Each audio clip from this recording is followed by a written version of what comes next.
Pre niekoho sa stala rodina len číslom. Pre niekoho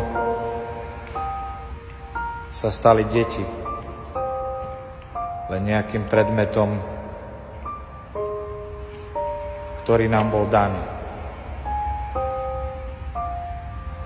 Ale pre niekoho rodina a deti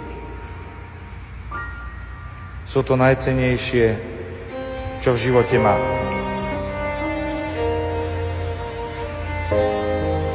Pre nás je rodina to, čo pre srdce krv. Bez rodiny by človek neexistoval. Človek, ktorý má srdce a váži si svoju rodinu. Rodina nie je o peniazoch, ani o vplyve alebo moci.